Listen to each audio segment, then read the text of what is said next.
Eu queria muito conversar um pouquinho com você sobre Maria. Ah, Maria.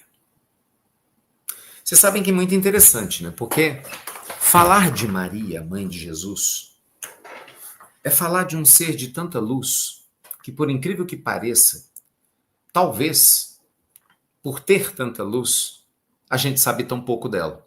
Vocês já pensaram sobre isso? É interessante, mas é verdade. Quando a gente vai espremer os evangelhos canônicos, né, que são os evangelhos oficiais que estão na Bíblia, nós não temos muitas informações sobre Maria. Maria vai aparecer para a gente em alguns instantes cruciais da vida do Cristo. Obviamente, né, na concepção, né, quando ela vai receber a visita do anjo Gabriel, esse anjo bom, quando ela depois vai encontrar com Isabel, a prima dela, bem mais velha do que ela, né, que estava grávida lá de João Batista, né, e o Zebedeu tinha ficado mudo, porque tinha duvidado do anjo.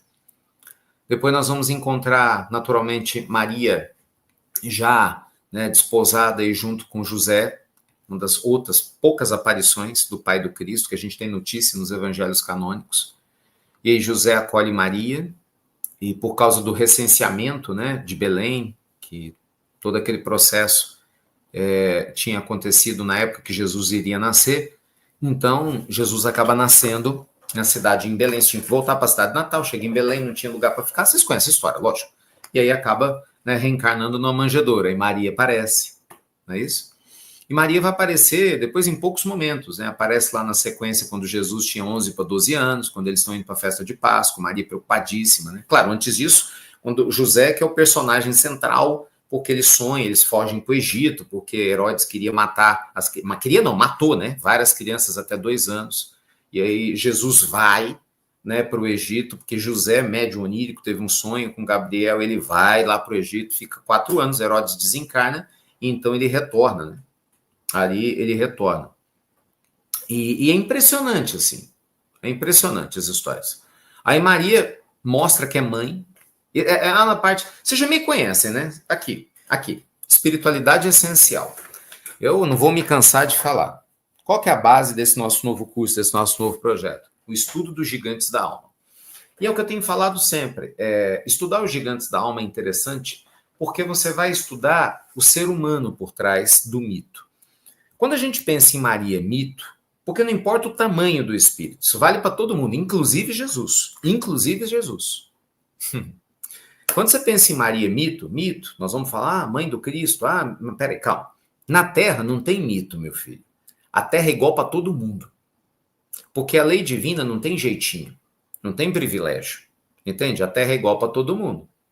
Quem reencarna na Terra vai sofrer as mesmas influências, as tentações, correr os mesmos riscos. A diferença é que o espírito nobre, ele tem por mérito uma estrutura espiritual criada por mérito dele. Não é porque Deus dá. Cada um cria o seu próprio mérito. Então você vai ter suas proteções, dependendo do caso, você vai ter uma estrutura física corporal, né, para suportar determinadas provas, né, você vai ter auxílios e tal.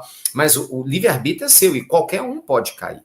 Então qualquer um pode cair. Então olhar o ser humano é importante. Eu sempre enfatizo isso, né, porque Maria, nessa passagem de Jerusalém, Jesus já é apresentado mais velho, uns 12 anos, né? A mãe se desespera, porque Jesus, não é que ele se perde, ele se desliga, né, de Maria e José, a multidão, todo mundo na época da Páscoa, as 12 tribos de Israel iam lá para Jerusalém, imagina aquele rolo, a gente está falando de shopping center lotado, imagina você estar num lugar lotado e seu filho se perde, é o desespero de um pai e de uma mãe, né? Então Maria põe José maluco e vão lá naquela correria e tal. E aí você vê que mesmo Maria sendo Maria e sabendo quem era o filho dela, Maria mostra o coração de mãe e fala, meu filho, pelo amor de Deus, não faz isso.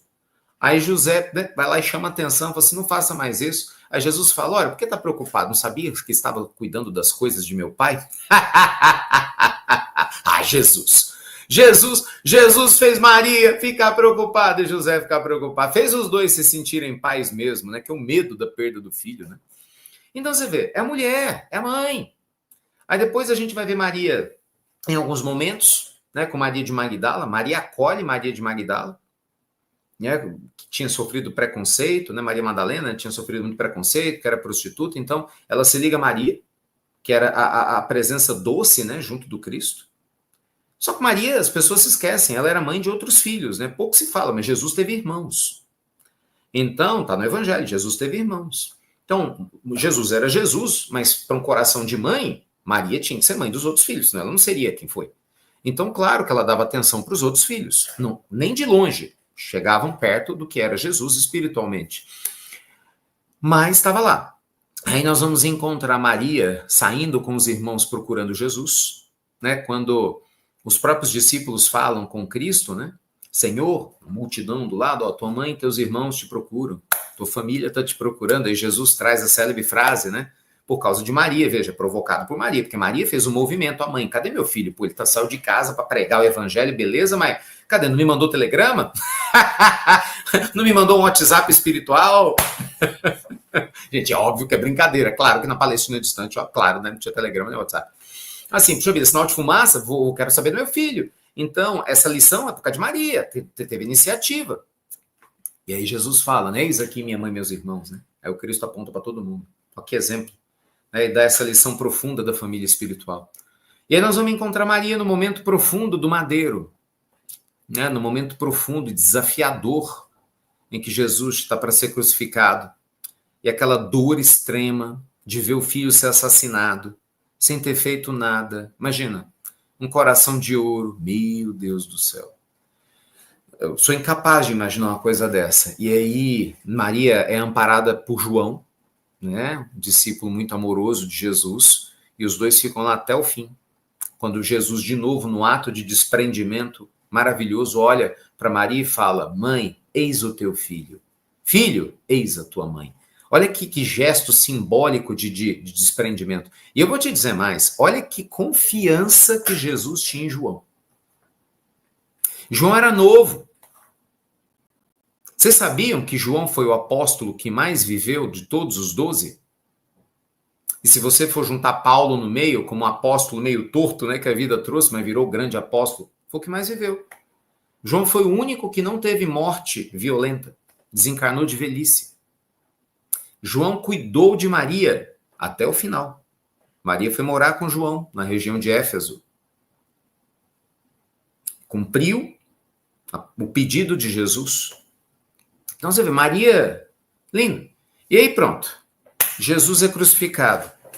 Aí Maria é procurada pelo resto da vida. Muita gente não sabe, Maria viveu mais 30 anos. Coisa rara, né? Porque na época se desencarnava muito jovem. Então, vamos lá, Maria, quando engravidou de Jesus, tinha mais ou menos uns 13 para 14 anos. Ela era uma menina. Ela era uma menina. Então, você vai calcular e que você pega, ó, 13, vamos botar 13, vamos botar 14. 14 anos, mais, põe 33 média aí da vida de Jesus. Mais 30. Então, assim, Maria viveu muito acima da média da vida do Império Romano naquela época, da Palestina daquela época. E ela teve que viver mais 30 anos contando as histórias de Jesus, relembrando. O Evangelho de Lucas, né, praticamente a narrativa de Maria, né, porque Lucas, o médico grego, se tornaria evangelista, né, Lucas, quando ele chega, é mais ou menos um mês depois do desencarne de Jesus. Aí Lucas vai entrevistar Maria. Quem melhor do que a mãe para contar as histórias do filho, né? E aí ele faz os registros, lógico, de um, de outro e tal, mas Maria foi a principal fonte. Vocês sabiam disso? O Evangelho de Lucas, ó, a gente deve a Maria. E aí Maria fica mais 30 anos, meu filho, sendo visitado pelas pessoas em dor. Porque, lógico, todo mundo que ouvia falar de Jesus, as histórias, quem não conheceu, queria conhecer a mãe, né? Me fala do seu filho, como é que foi? Tá, imagina ela, tinha que reviver aquela dor e, ao mesmo tempo, ao contar as lições de Jesus, ela se confortava e se consolava. Então, assim, não foi uma vida fácil, gente. Não foi, não é um espírito qualquer que daria conta. Não, não é. Não é, não é, não é, não é, não é, não é. Não é, não é. Então, assim, isso não é brincadeira. Isso não é brincadeira. Quando o mundo espiritual escolhe seres de luz para vir à Terra para determinadas missões específicas, eles são muito bem trabalhados. Né? Maria é representada pelo espírito de Emmanuel no livro Há 2000 anos, Paulo e Cristo. como um espírito de alta patente espiritual, que vem à Terra com a missão específica de dar luz a Jesus. Porque, gente, veja, vamos combinar. O perispírito de Jesus é uma explicação mais técnica, mas é importante. Para quem não conhece, o perispírito de Jesus foi o perispírito mais sutil de toda a história do planeta. Porque para você reencarnar na Terra, você tem que ter um perispírito. Não se quebra a lei divina. Lembre-se, Deus é Deus para todo mundo, mesmo para Jesus, para todo mundo. Então, a lei é igual para todos. Então, para você reencarnar no mundo de provas e expiações, o perispírito, ele se liga para dar molde ao corpo físico. Então, normalmente, os nossos perispíritos, eles são formatados e são formados das moléculas espirituais vibracionais do planeta que a gente reencarna. Então, por exemplo, claro, um perispírito de alguém de Júpiter é mega mais sutil do que o daqui, que é pesadaço. Só que o da Terra ainda é mais leve do que o de, por exemplo, Vênus, que é mais inferior ainda do que a Terra. Então, você imagina, Jesus faz todo o movimento espiritual, que a gente nem faz ideia. Não vou nem entrar nisso aqui, porque acho que é desnecessário. Mas o movimento espiritual cresce que de 2000 anos, quase 2 milênios antes, começa o processo da reencarnação de Jesus. Porque ele está tão além, para ele poder interagir com a carne. Então, Jesus nasceu, Jesus tinha corpo físico. Né? Houve durante muito tempo um debate sobre o corpo etérico de Jesus. Não, Jesus sofreu dores físicas, tinha corpo físico, ele comia, tinha que fazer digestão como qualquer pessoa, porque essa é a lei. Como é que valeria as lições dele se ele tivesse um corpo diferente? Ia falar, aí é fácil, tá vendo? Não sofre, não sente dor. Não, tinha um corpo normal. Né? Então, quando Jesus vem para a Terra, para reencarnar com esse perispírito sutil, gente, qual é o ventre que dá conta do negócio desse? Presta atenção. Então, assim, Maria foi escolhida a dedo. A dedo. A dedo. E o que é mais lindo, ela passa desapercebida. Já pensaram nisso? Ela é discreta. Porque os espíritos grandes, eles são discretos. É um ou outro que se destaca porque é necessário. Você pode ter certeza, escreve isso. Os espíritos grandiosos, quando vêm à Terra, eles dão notícia de si próprios pela própria obra. Não é por autopromoção. Esquece isso. Quem fala muito sobre si, está dizendo muito a respeito de si.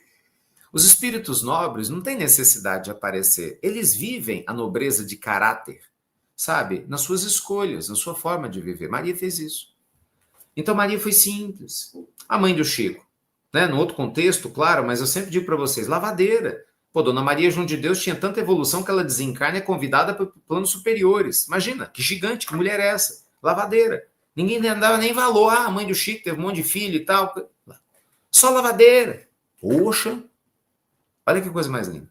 Então, espírito gigante. Espírito gigante. E aí Maria passa.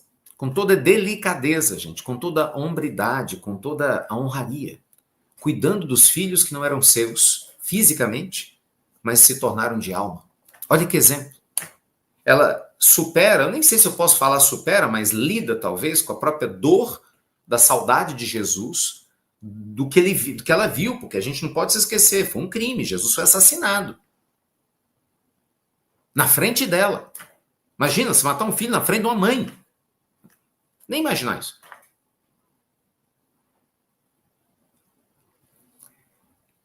E ela escolhe confortar a própria dor, confortando a dor do outro. Até o último dia. Até o último dia.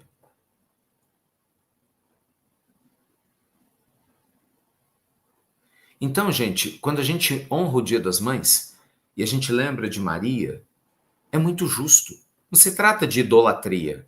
Claro que não tem nada a ver. Se trata de bom senso. Porque quem tem bom senso, mínimo de bom senso, quer aprender com quem veio antes. Por isso que eu amo os gigantes da alma. Eu falo isso para vocês. Meu Deus do céu. Se tem alguém que já fez o que eu quero fazer muito melhor do que eu, para que eu vou cometer os mesmos erros? Claro, a vida é minha, eu vou ter que adaptar as lições para mim. Para que eu vou cometer os mesmos erros? Para que eu vou ficar perdendo tempo com rede social, vendo um monte de bobagem, besteira, ouvindo umas besteiras, entendeu? Para quê? A vida passa rápido. Passa rápido. Você quer crescer espiritualmente? Vê como Jesus viveu. Vê como os discípulos do Cristo viveram. Olha os erros que eles cometeram. Pra você não cometer igual. Você quer ser uma mulher supimpa, poderosa, potente? A mulher, olha como grandes mulheres viveram. Hoje eu estou falando de Maria porque é a mãe, né? Você tem várias mulheres espetaculares. Gigantes da alma que a gente podia estar falando aqui, mas Maria é Maria. Mas olha o exemplo de dedicação, de paciência, de generosidade, de abnegação. Então calma, senhora que está sofrendo por causa dos seus filhos, calma. Você que não tem o apoio do marido ou da esposa. Maria também não teve o apoio de José, não porque ela não quisesse, mas por viúva. Entende? Uma vida como outra qualquer. Ficou viúva. Viu o filho ser assassinado. Tenta imaginar, envelheceu. Como qualquer pessoa.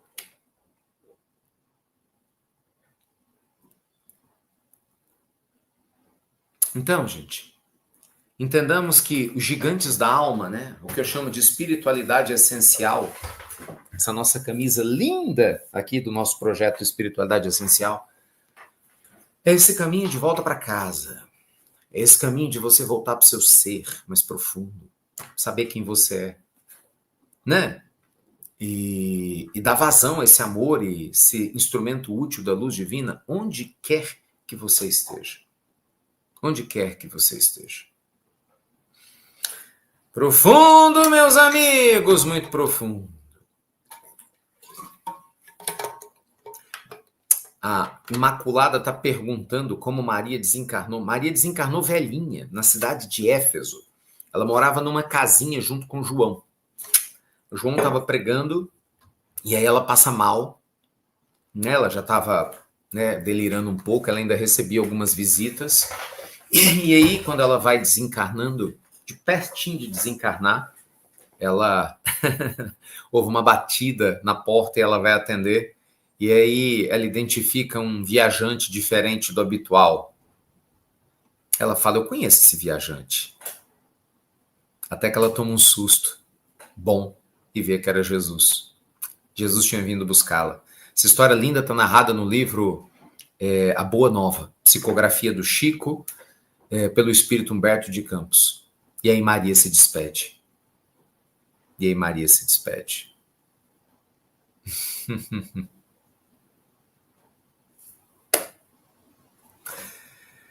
Eita, gente, profundo.